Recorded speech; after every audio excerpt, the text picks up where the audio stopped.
तुलसी माता की जय हो, तुलसी माता की जय हो। एक कन्या थी, जब वह थोड़ी बड़ी हुई और उसका समझ आने लगी, तब से ही वह तुलसी माता जी की पूजा करने लगी। उसकी प्रत्येक दिन का नियम थी, तुलसी माता जी का पूजन करने के बाद ही खाना खाती थी।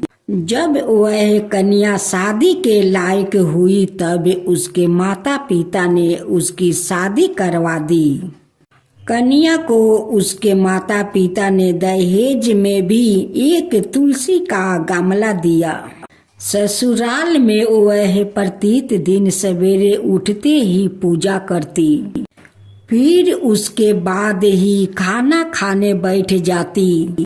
उसकी 2 जेठानियां थी, वो दोनों उसका मजाक उड़ाती थी कि बड़ी नियम धर्म वाली बनती है। उन दोनों को उससे बहुत ईर्ष्या होती थी, इसलिए वो दोनों तुलसी जी का गमला छुपा देती है। वह कन्या बड़ी मुश्किल से गमला ढूंढ कर लाती है, अच्छे से पूजा करती है और फिर से खाना खाती है। वह गमला ढूंढ कर ले आती है तो एक दिन तो उसकी जेठानियां क्या करती है कि गमला उठाकर दूर फेंक देती है। कन्या ने खूब ढूंढा पर उसे गमला नहीं मिला। वह बहुत परेशान हो गई थी। उस दिन तो उसने खाना भी नहीं खाया। उसकी नियम जो था, उस कन्या की सच्ची भक्ति देखकर तुलसी माता उस पर बहुत प्रसन्न हो गई और उसके कमरे में तुलसी माता का गमला प्रकट हो गया। अगले दिन सुबह जब वह उठी तो क्या देखती है कि उसके खाट के चारों कोने पर तुलसी माता का गमला आ गया है। यह देखकर वह तो बहुत प्रसन्न हो गई कि अब मेरी तुलसी माता को कोई चुरा नहीं सकेगा। पूजन करने के लिए भी कहीं और जाना नहीं पड़ेगा और कोई मेरी तुलसी माता को फेंक भी नहीं सकेगा। वह तो जल्दी से उठकर स्नान करती है और तुलसी माता की पूजन कर लेती है। जब वो खाना खाने बैठती तो उसकी जेठानियां मजाक करने लगी कि लो, देवरानी का नियम धर्म पूरा हो गया। जेठानियां उससे पूछती है कि तुलसी जी की पूजा कर ली? तो देवरानी धीरे से कहती है कि हाँ, मैं तो अपना तुलसी माता को पूजा कर ली। जेठानियां बोलती है, कहाँ से कर ली पूजा? गमला तो मैं फेंक दिया। देवरानी कहती है कि देख लो, मेरे कमरे में खाट पर तुलसी जी लग रही है। जेठानियां बहुत शर्मिंदा हुई और बोली कि देवरानी, तेरी भक्ति सच्ची है, हमने तुझे बहुत परेशान करा, हमें माफ कर दे। देवरानी उन्हें माफ कर देती है। तुलसी माता की जय हो, तुलसी माता की जय हो। एक बुढ़िया थी, उसको तुलसी पूजा करने का नित्य का नियम था। वह प्रत्येक दिन खाना खाने से पहले पूजा करती थी और उसके बाद खाना खाती थी।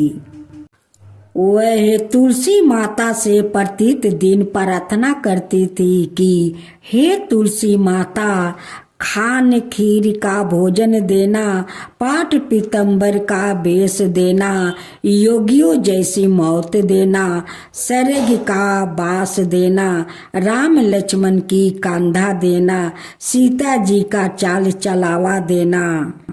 यह सुनकर तुलसी जी सूखे सूखे लगने लगी। राम लक्ष्मण उधर से निकल रहे थे तो उन्होंने पूछा कि तुलसी जी से कि आप सूखे सूखे क्यों रहती हो।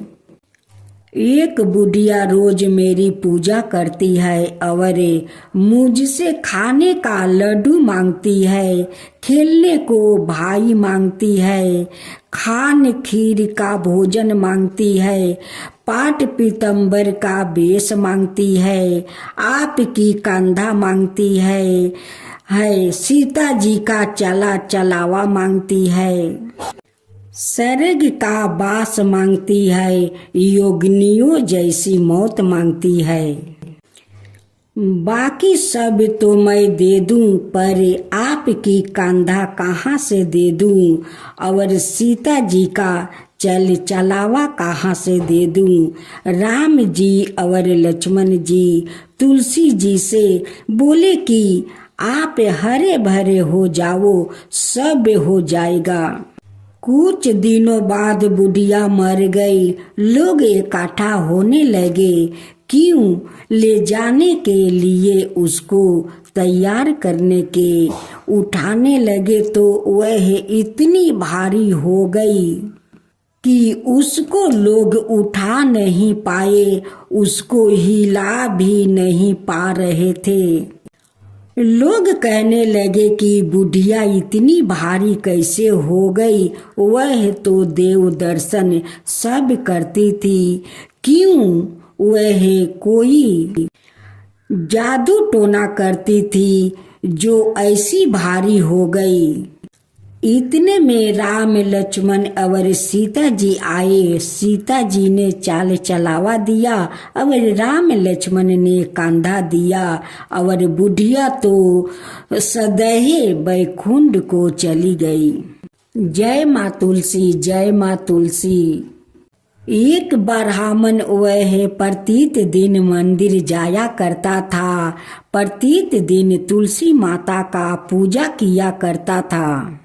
वह तुलसी माता से प्रत्येक दिन प्रार्थना करता था कि हे तुलसी महारानी, मेरे को आनंद करना।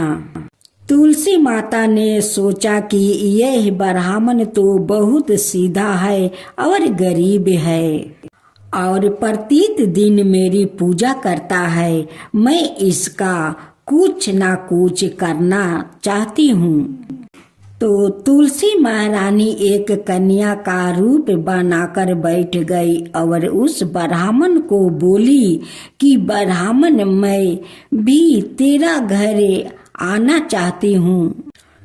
ब्राह्मण ने सोचा कि 6 लड़कियां तो मेरे पहले से ही है और 7 लड़कियों का मैं कैसे पालन पोषण करूँगा, लड़कियों की शादी कैसे करूँगा, मेरे पास तो कुछ ऐसा भी नहीं है। यह व्यभिचार करके वह बहुत परेशान रहने लगा। उसको तो खाना भी नहीं भा रहा था। उसकी औरत ने कहा कि क्या बात है, आजकल बहुत दुखी दुखी रहने लगे हो। तो इस पर ब्राह्मण बोला कि मैं मंदिर जाता हूँ, वहाँ पर एक छोटी सी सुंदर सी कन्या बैठी रहती है और वह कहती है कि ब्राह्मण, मैं आपका घर आऊं। उसकी पत्नी बोली कि अरे, इसमें परेशान होने की क्या बात है, आ रही है तो आने दो। ब्राह्मण बोला कि पहले से हमने तो 6 लड़कियां तो है ही, उनकी भी अपने को शादी भी करवानी है। तो इस पर ब्राह्मणी बोली कि अरे, यह तो कोई बात नहीं है, अपने को शादी भी करवानी है। तो इस पर ब्राह्मणी बोली कि अरे, यह तो कोई बात नहीं है, अपनी 6 लड़कियां की शादी करवाएंगे, वैसे भी 7वीं की भी करवाएंगे। अपना 7 लड़कियों की शादी साथ में करवाएंगे। अगले दिन जब वह ब्राह्मण मंदिर गया तो उस छोटी कन्या ने पूछा, ब्राह्मण मैं आपका घर आऊं? तो ब्राह्मण बोला कि हाँ चलो बेटा चलो। उनको वह घर पर लेकर आ गया। तुलसी माता के कन्या के रूप में ब्राह्मण के घर आने से ब्राह्मण के घर बहुत आनंद हो गया। घर में लक्ष्मी की बारिश हो गई। जब ब्राह्मण 7 कन्याओं की शादी के लिए वर ढूंढने जाने लगे तो उस छोटी कन्या ने कहा कि मेरे तो शालिग्राम जी के मंदिर में जाकर शालिग्राम जी को बोलना कि बारात लेकर आए और मेरी 6 बहनों के तुम्हारी इच्छा से वर ढूंढ लेना। तुलसी महारानी की मेहरबानी से उसके तो सब जेवर कपड़ा खाना सब तैयार हो गया और अच्छी धूमधाम से उनकी शादी हो गई। और वह ब्राह्मण के तुलसी माता उन ब्राह्मण पर टूटमान हुई। तुलसी माता की जय हो, तुलसी माता की जय हो। एक कुंती नाम का औरत रहती है। उनकी 2 बेटा था। दोनों बेटा को कुंती अपना शादी करवा देती है। अपना दोनों बहू को लेकर एक साथ रखती है। कुंती का दोनों बहू का 2 संतान हो गया। कुंती का तो घर में बहुत बड़ा परिवार हो गया। कुंती बहुत खुश थी। कुंती अपना परिवार के एक साथ लेकर रहने लगी। कुछ दिन का बाद कुंती का मृत्यु हो गया। फिर जब कुछ महीना बीत गया तो उनकी पति का भी मृत्यु हो गया। दोनों पति पत्नी के मरने के बाद अब तो उनकी दोनों बेटा बहू में लड़ाई झगड़ा होने लगा। सोहन अपना पत्नी से कहने लगा कि देखो शांति, अब मोहन भैया के साथ मैं एक के क्षण भी नहीं रह सकता हूँ। रोज रोज का झगड़ा अच्छा नहीं लगता है। चलो हम लोग बाहर चलते हैं, किराया लेकर वहीं पर रहेंगे, लेकिन एक साथ हम नहीं रह सकते हैं। सोहन अपना पत्नी को लेकर किराया घर में चले जाता है। जब वहाँ पर शांति जाती है तो कहती है कि यहाँ पर अकेले अकेले अच्छा नहीं लगता है। आपको जो फुआ है अपना फुआ को बुला लीजिए, बहुत दिन से तो फुआ नहीं आई है। सोहन कहने लगे कि देखो शांति, तुम तो फुआ को देखी नहीं है, फुआ को जानती नहीं है, उनकी स्वभाव को तो तुम नहीं जानती हो। अगर फुआ आ गई तो तुम्हें यहाँ एक क्षण रहना मुश्किल हो जाएगा। एक दिन सोहन का फुआ फोन करती है कि देख सोहन, मैं आ रही हूँ, तू देख स्टेशन पर लेने के लिए आ जाना। कहीं अपना बीबी के साथ चिपक मत जाना। एकदम समय पर स्टेशन आ जाना मुझे लेने के लिए, नहीं तो ठीक नहीं होगा। हाँ। सोहन अपना पत्नी से कहने लगा कि देखो शांति, तुम फुआ को नाम लिया, अब फुआ को फोन आ गया, अब संभल कर रहना, नहीं तो फुआ। मेरी फुआ को तो तुम जानती नहीं हो कि मेरी फुआ का स्वभाव कैसी है। तुम्हारा तो सहना मुश्किल हो जाएगा शांति। शांति अपना फुआ को आने के नाम सुनकर बहुत खुश हो जाती है और कहती है कि कम से कम फुआ आ जाएगी तो इस घर में तो मैं अकेला किराया घर में रहती हूँ। फुआ के साथ गप्पा मारकर कम से कम मेरा टाइम तो पास हो जाएगा। जब सवेरा हुआ तो सोहन उठकर अपना फुआ को लाने के लिए स्टेशन चला गया। इधर शांति उठकर सारा घर के काम कर लेती है, माँ तुलसी का पूजा कर लेती है, घर में 12 बीजन खाना बनाती है और सारे खाना अपना फुआ के पसंद के खाना बनाती है। और रोहन अपना फुआ को लाने के लिए स्टेशन जाते हैं और उनकी फुआ ट्रेन से उतर कर खड़ी है। जब सोहन के देखती है तो कहती है कि अरे इतना देर क्यों लगाया रे, तू इतना देर से क्यों आया? क्या तेरा पत्नी नहीं छोड़ रही थी कि तू इतना देर से आया? सोहन कहने लगे कि नहीं फुआ, ऐसी बात नहीं है, मुझे आने में थोड़ा देर हो गया। फुआ कहने लगी कि ठीक है, ले मेरा बैग उठाओ और चल घर। जब सोहन अपना फुआ को घर लेकर आते हैं तो कहते हैं कि अरे घर क्यों खाली खाली लगता है, शांति कहाँ है?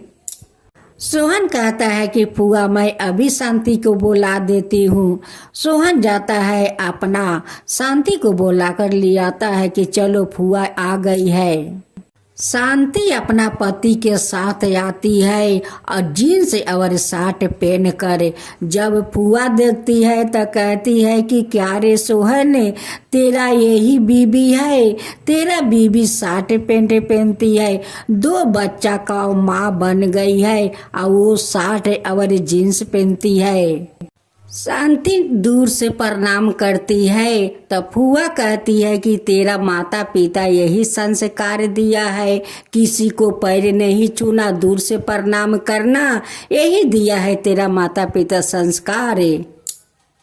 शांति फुआ का बात सुनकर पैर छूकर प्रणाम करती है और कहती है कि कांति कहाँ है? सोहन कहता है कि फुआ जी, भाभी तो हम लोग के साथ नहीं रहती है, वो अलदा रहती है। फुआ कहती है कि मेरे भैया भाभी को मरते ही तुम लोग अलदा हो गया। एक कैसा कलयुग आ गया है, कैसा कलयुग आ गया है कि भैया भाभी को मरते ही ये दोनों अलदा हो गया है। हाँ, शांति घर के अंदर जाती है, आई अपना कपड़ा पलटा लेती है, वो चूड़ीदार पहन कर आती है या कहती है कि फुआ जी मैं अभी चाय बना कर लाती हूँ। फुआ कहती है कि अभी चाय मत बना, जा पहले कांति को बुला कर ले आओ। जब कांति आकर अपना हाथ से चाय बना कर देगी तबे मैं खाऊंगी, मैं कह देती हूँ। हाँ, शांति अपना जेठानी का घर जाती है या कहती है कि दीदी फुआ जी आई है, आपको बुलाती है, आप जाएंगी तबे फुआ जी चाय खाएगी, नहीं तो वो चाय नहीं खाएगी। फिर से शांति अपना जेठानी से पूछती है कि दीदी फुआ जी का ऐसा ही स्वभाव है क्या? कहती है कांति कि हाँ शांति, ऐसे ही फुआ जी का स्वभाव है। शांति जाती है किचन घर में चाय बनाने के लिए, पीछे पीछे उनकी पति जाते हैं। अब तो शांति कहने लगी कि देखिए आप जाइए, नहीं तो फुआ जी कहने लगेगी कि देखो देखो कैसा जमाना आ गया है, पति को सामने रख कर चाय बनाती है। सोहन अपना फुआ के पास जाते हैं, तब तक कांति आ जाती है शांति के पास। कहती है कि दीदी देखिए फुआ जी आई है, उनके लिए चाय बनाती हूँ, आप भी आइए, उनकी पसंद के आप चाय बना दीजिए। आप कांति और शांति दोनों जेठानी देवरानी फुआ के पास आती है चाय लेकर। कांति अपना फुआ को पैर छू कर प्रणाम करती है, कहती है कि देख देख मेरी बड़ी बहू कितनी अच्छी है, इनकी माता पिता कितना अच्छा संस्कार दिया है कि पैर छू कर प्रणाम करती है। एक तू है निकम्मी कि तेरे झुकने में कमर टूट जाता है, दूर से प्रणाम करती है।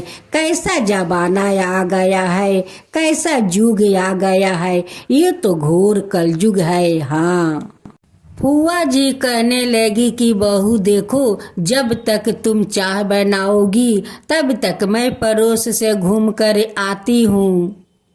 फूआ जाकर एक प्लास्टिक का कुर्सी पर बैठ जाती है। जैसे बैठती है वैसे कुर्सी टूट जाता है, फूआ नीचे गिर जाती है। अब तो फूआ चिल्लाने लगी कि कांति कांति। अब तो कांति जाती है या फूआ को उठाने का कोशिश करती है। फूआ कहती है कि अरे कांति, तू नहीं उठा पाएगी, अकेले तू नहीं उठा पाएगी। उनकी चिल्लानी सुनकर सारे पड़ोसी लोग आ जाती है और मिलकर कांति को साथ देती है फूआ को उठाने में। कांति कहती है कि फूआ आप कैसे गिर गई, कैसे वो कुर्सी टूट गया। फूआ कहती है कि मैं फिर से गिर कर दिखाऊं कि मैं कैसे गिर जाती हूँ, कैसे कुर्सी टूट जाता है। कांति और उनकी पड़ोसिन मिलकर फूआ को घर ले आती है। सब लोग बैठकर गप्पा मारते हैं। कहती है फूआ कि देखो बहू, जाओ इन सब लोग के लिए चाय बनाकर लाओ और कुछ खाने को लिया ना। कांति और शांति दोनों चाय बनाकर ले आती है या सभी को चाय खाने के लिए देती है। और कांति कहती है कि फूआ जी चाय कैसी बनी है। कहती है कि हाँ, दूध तो है नहीं, इतना सारा दूध में सारा पानी मिला देती हो, दूध तो स्वाद अच्छा नहीं है, क्यों नहीं एक भैंस कीन लेती हो। भैंस को सेवा करना, भैंस दूध देगी तो उसी दूध से मोटा चाय बनाना। शांति कहती है कि नहीं नहीं फूआ जी, हम लोग दूध कीन कर मोटा चाय बनाकर आपको खिलाऊंगी, लेकिन भैंस नहीं रखूंगी। शांति कहती है कि फूआ जी, भैंस को देखभाल हमसे तो होगा नहीं।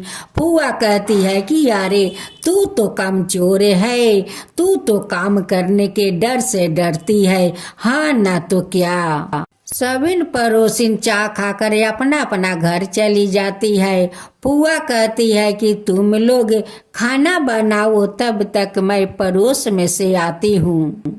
कांति कहती है कि देखो शांति, फूआ जी तो पड़ोसिन का घर गई है, ना जाने वहाँ पर कैसा व्यवहार करेगी। शांति कहती है कि ये तो माँ तुलसी बचा सकती है पड़ोसिन लोग का।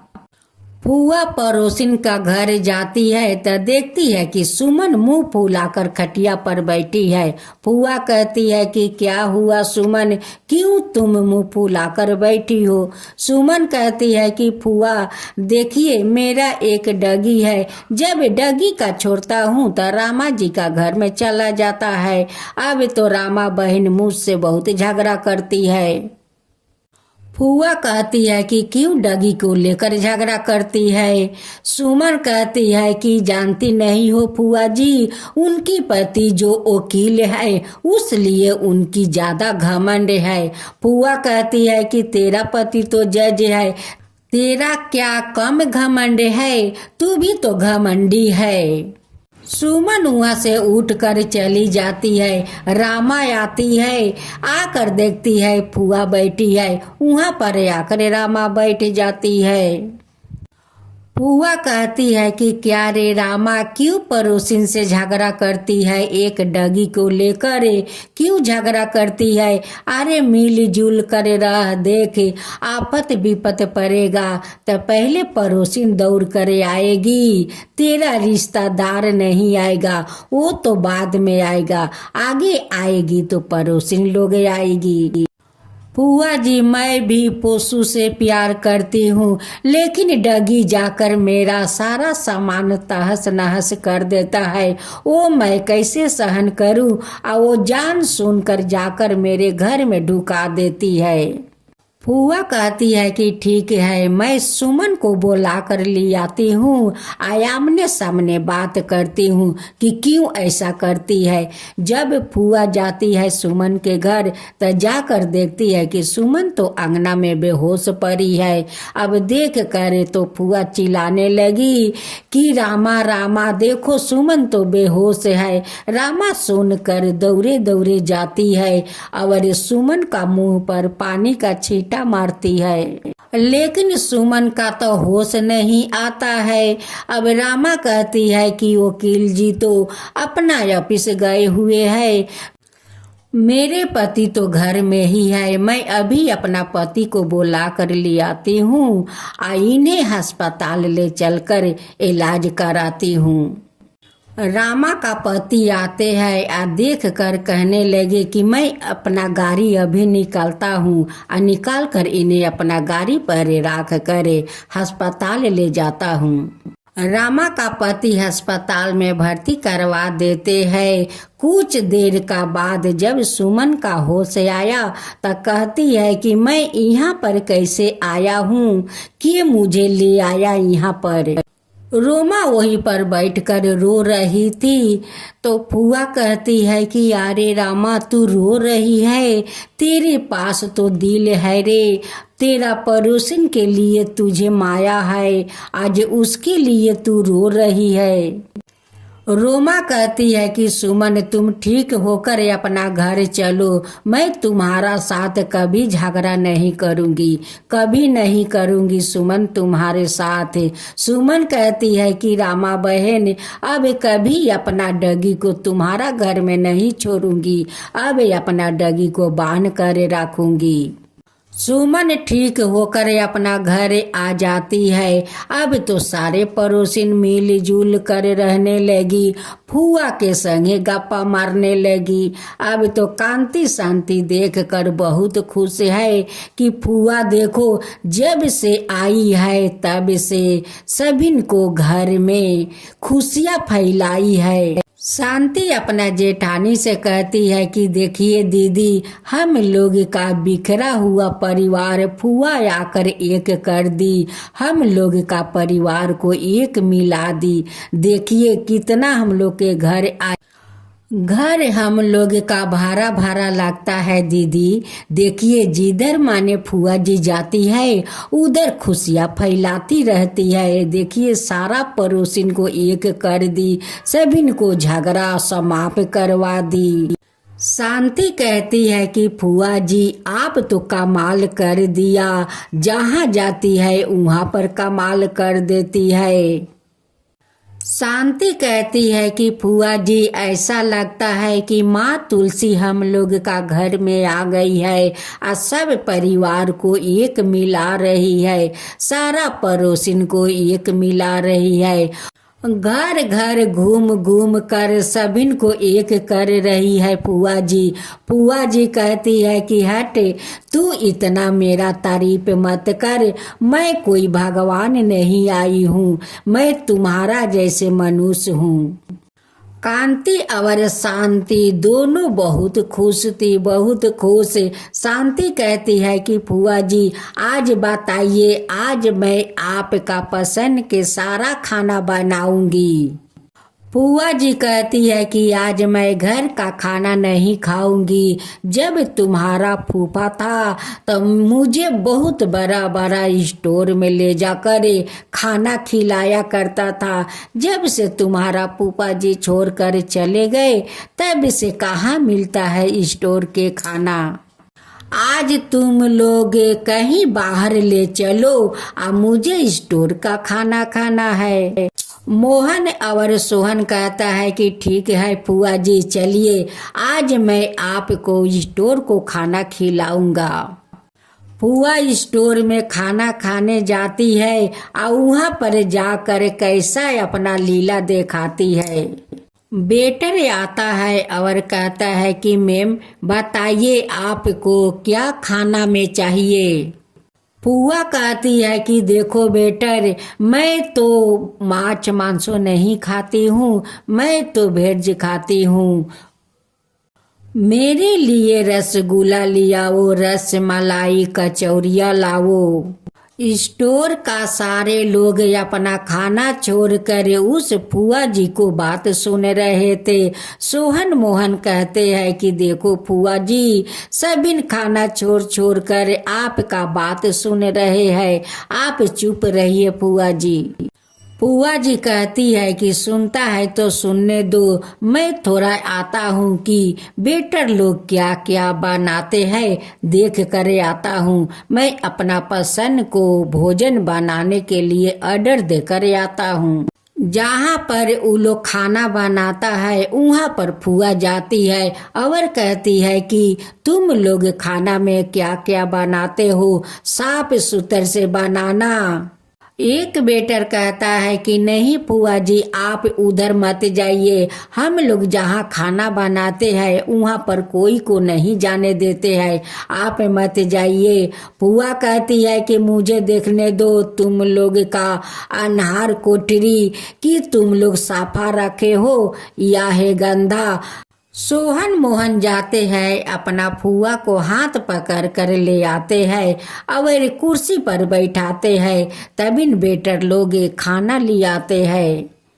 फुआ कहती है कि खाना का तो सुगंध बहुत अच्छा है, इसलिए तो तुम लोग का इतना देर हुआ बनाने में। सभी लोग खाना पेट भर कर खाया। जो लोग पहले से उस स्टोर में बैठे हुए थे वो लोग तो सारा खाना को बर्बादी कर दिया। उस दरवाजे पर 4-5 गरीब का बच्चा खड़ा हुआ था। एक वेटर आता है और उस गरीब बच्चा को वहाँ से खेदाता है। फुआ देख कर कहती है कि वेटर, उस बच्चा को इस स्टोर से मत निकालो, उसे भोजन दो। तुम्हारा जो इतना भोजन जो नष्ट हो गया, वो भोजन अगर गरीब के खिला दो तो जानते हो कितना तुम्हारा पुण्य होगा। उस सबिन बच्चा को तुम खाना खिलाओ, उसका पैसा मैं दूंगी। सभी बच्चों पेट भर के खाना खाया। अब फुआ जी को धन्यवाद दिया कि आपके कारण आज हम लोग का अच्छा खाना मिला है, हम लोग का तो ऐसा खाना कभी नहीं मिलता है। आज आप हम लोग के इतना अच्छा खाना खिला करे हम लोग का ऊपर कृपा किया है मैम, हम लोग का ऊपर कृपा किया है। फुआ जी का सारा परिवार देखकर फुआ जी को तो हंसने लगे कि फुआ जी आप जहाँ जाती है वहाँ पर कमाल कर देती है।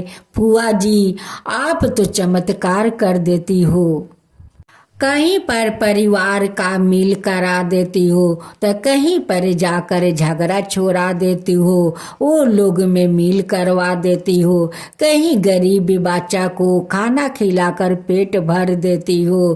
तो ये तो एक भगवान से कम नहीं हो फुआ जी। सारे स्टोर का लोग फुआ जी को गाड़ी पर उठाने के लिए आते हैं। जब फुआ जी गाड़ी में उठती है तो सारे लोग का आंख भरे आते हैं। फुआ जी कहती है कि क्यों तुम लोग के आंख भरे आए।